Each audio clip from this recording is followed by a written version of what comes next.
Tuwing umuulan, alam na natin kaagad ang kasunod nito, ang pagbaha. Isa ito sa napakaraming isyu ng ating bansa na tila ba hindi masolusyonan. Konting ulan dito, konting ulan doon. Baha ang nararanasan ng ating mga kababayang Pilipino. Kaya naman ang pagputok ng balita tungkol sa isyu ng mga anomalya sa DPWH ay mabilis na kumalat sa social media. Ating tingnan ang naging ambag ng social media para patuloy ng pag-usapan ang isyu na ito. Tama po, Your Honor. Alam mo, ma'am, dumating ako dito na malungkot. Alam mo kung bakit? Several text messages are being received by this representation almost every day.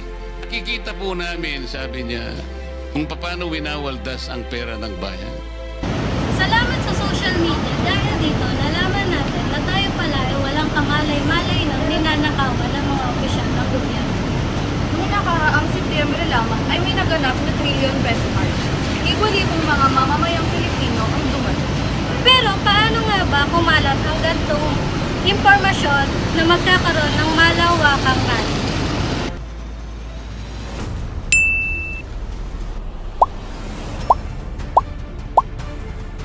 Ang tawag sa ganitong uri ng panghikayat gamit ang social media ay social activism, kung saan nagiging instrumento ang social media sa pagkalat ng anong uri ng impormasyon patungkol sa politika at paghihikayat ang sambayanan na ipaglaban ang kanilang opinyon. Maraming nagalit, nahikayat, na-hype at naghanda at mayroon ding kumontra, pero ang rally ay tagumpay na natuloy.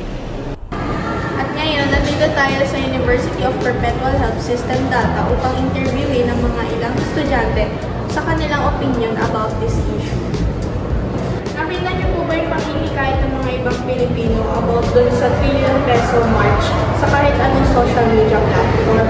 Oo, dahil ang daming mga Pilipinong mahihirap na hindi nabibigyan ng sapat na pangangailangan. Oo, nakita ko lahat ng mga nangyayari sa Pilipinas. Dahil nagbunga yan nung nagkaroon ng issue sa DPWH, sabihin ng mga Pilipino para magkaroon. Nung nakita niyo po yun, ano po yung naging initial reaction? Siyempre, nalungkot kasi mayaman yung Pilipinas pero bakit ganun kinukurakot lang yun. Aware po ba kayo dun sa DPWH issue? Yes. Siyempre, unang-una sa lahat, gusto mong sumali pero parang hindi mo kaya sumali. Kaya pinapakita mo na lang lahat na galit at emosyon mo sa social media.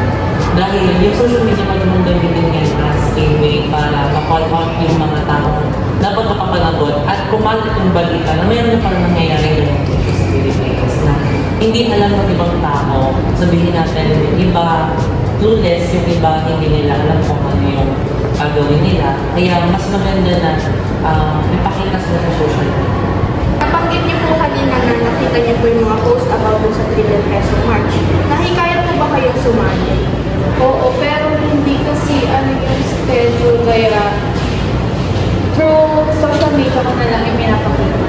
Siyempre, oo naman. As Filipino voter, may karapatang bumoto. Kahit regardless sino man yung binoto ninyo. At kung may nangyari mga issue na yan sa DPWH, hindi lang naman DPWH yung nagkaroon ng issue eh. Lumabas lahat ng issue ng control funds sa Pilipinas.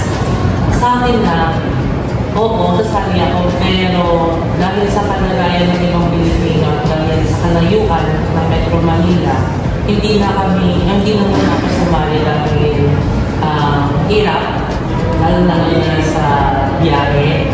Pangalawa, in-express ko na lang yung pag-protesta gamit ang social media sa anumang bahagi ng plataforma para ma-express ko kung ano man yung nararamdaman ko sa gobyerno natin.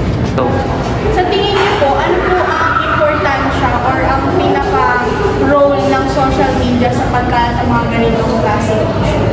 Sa panahon kasi ngayon, mas tutok na ngayon ng mga tao sa phones eh. Mas mga gadgets na compared dati na mga TV, sa newspaper.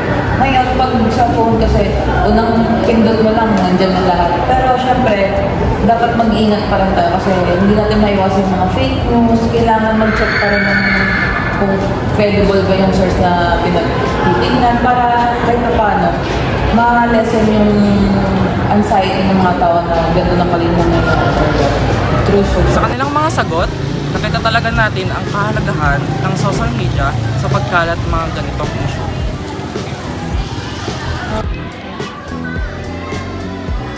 Patunay ito na ang social media ay isang makapangyarihang instrumento sa pagkalat ng mga napapanahong issue tulad nitong flood control projects.